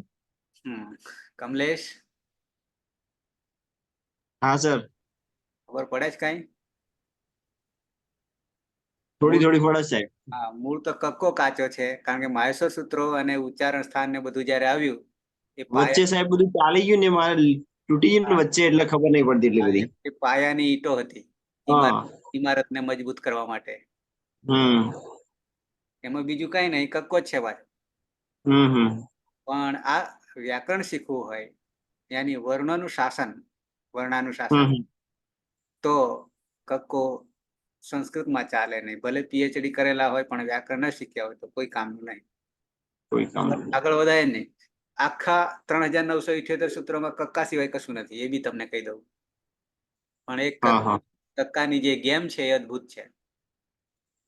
મૂળ તો આપણી ભાષા જ છે, બીજું કઈ છે નહીં. બરાબર, એટલે જ્યાં સુધી કક્કો નહીં આવડે ને ત્યાં સુધી આગળ જવાય નથી, ત્યાં સુધી ઇમારત મજબૂત થાય નહીં. નહીં તો બહુમાળી મંજિલ, 8 માળનો આ માળ અષ્ટાધ્યાયી થાય નહીં, પડી જાય. એક અધ્યાય એક માળ બનાવતા. શરૂ જોડાયેલો હતો ને ત્યાં સુધી બધી સાહેબ ખબર પડતી, વચ્ચે ગેપ પડી જાય ને એના પછી થોડું હવે ખબર નહીં પડતી એટલી બધી. પણ આ જોડાયેલા રહેશે ને પછી પાછલા વિડીયો જોશો તો ખબર પડશે, ખ્યાલ આવી જશે. બરાબર છે, કારણ કે વસ્તુ એની જ આવી રહી છે. બરોબર છે. આવતું બરાબર.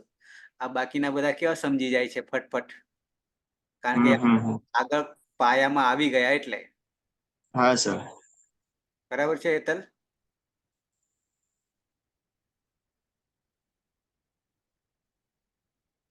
સ્પીકર બંધ છે. નંદની? હા સર, સમજાય જાય. હા સર. પણ એ ક્યારે સમજાય જાય ફટફટ કહેતાની સાથે? કે જોડાયેલા રહીએ ત્યારે. આગલું હતું એટલે. પલક. ઓકે, તો સમાપન કરીએ મંગલાચરણ. જગદીશનો એક પ્રશ્ન હતો, મેં પેલામાં થોડાક કર્યા છે કે વિડીયોમાં કેવી રીતે મૂકવું, જોજો હવે ખબર પડશે. હા સર, થેન્ક યુ હો સર, આભાર. બાકીના સુધારવાના બાકી. ટાઇટલ ને? હા, ટાઇટલ બરાબર થયા છે હવે. અને બીજું શું? બરાબર. બીજું શું હતું યાદ આવેલું, ભૂલી ગયો. એટલે જે લેક્ચર છે, વિડીયો છે, એમાં શું હોય એ પહેલા મૂકી દો એટલે તમને દેખાય. બાકી મને તો બંને વસ્તુ દેખાતી હતી, પણ તમારા માટે સિરીઝ ને પાછળ મૂકી દીધી, આગળ જે તે વિષય વસ્તુ મૂકી દીધું છે જે તે લેક્ચરમાં. એટલે પહેલી દ્રષ્ટિએ તમને ખબર પડી જાય. હા, હવે પાછળ જોઈએ તો વાંધો ના આવે. હા હા, બીજું એક યાદ આવ્યું કે તમને જયારે હું બોલાવું છું ને, એક લેક્ચર કયું લેક્ચર એવું હશે કે હું કેમેરો ઓન કરાવું છું, અને કેમેરો ઓન કર્યા પછી હું અહીંયાથી એક પ્રક્રિયા કરું કે તમારો આખો ચહેરો દેખાય. જોઈ લેજો આગલા વિડીયોમાં. જ્યારે તમે બોલતા હશો ને ત્યારે માત્ર તમે જ દેખાશો. હમ એ અહીંયાથી મારે પ્રક્રિયા કરવી પડે છે તો તમે આખા દેખાવો. એટલા માટે તમને હું ઓન રખાવું છું. અમુક વાર ભવિષ્યમાં આખા દેખાવ ને અમુક વાર તમારો વિડીયો આવે અને જે બોલતા હોય એમનો બંનેનો સાથે આવે. હવે ભવિષ્યમાં અમુક વાર કોઈને શીખવું હોય વ્યાકરણ તો ક્યારેક કોઈકના ધ્યાનમાં પડી ગયું કે ના આ લોકો શીખી રહ્યા હતા તો ક્યારેક તમારી પાસે એ માંગ લઈને આવી શકે અને તમે પણ એ સેવા પુણ્યનું કાર્ય કરી શકો. અને ક્યારે આખો ચહેરો વ્યવસ્થિત જોયો હોય ત્યારે. ઓકે. મારે તો શક્ય બનતું નથી એટલે કેમેરો તો ચાલુ રાખવો જોઈએ. હા એ તો બરાબર છે પણ તું ભણાવી શકીશ. હા બરાબર ને? કોઈને ભણાવવાનું હા થાય તો ભણાવી શકીશ. હા ઓકે તો સમાપન કરીએ. સદાશિવ સમારંભામ તથા પાણિનિ મધ્યમમ અસ્મદાચાર્ય પર્યંતામ વંદે ગુરુ પરંપરામ વંદે ગુરુ પરંપરા વંદે ગુરુ પરંપરા. શુભરાત્રી અને કાલનો દિવસ આરામ આપીશું. એટલે આરામ એટલે વિરામ. શુભરાત્રી. કારણ કે મારે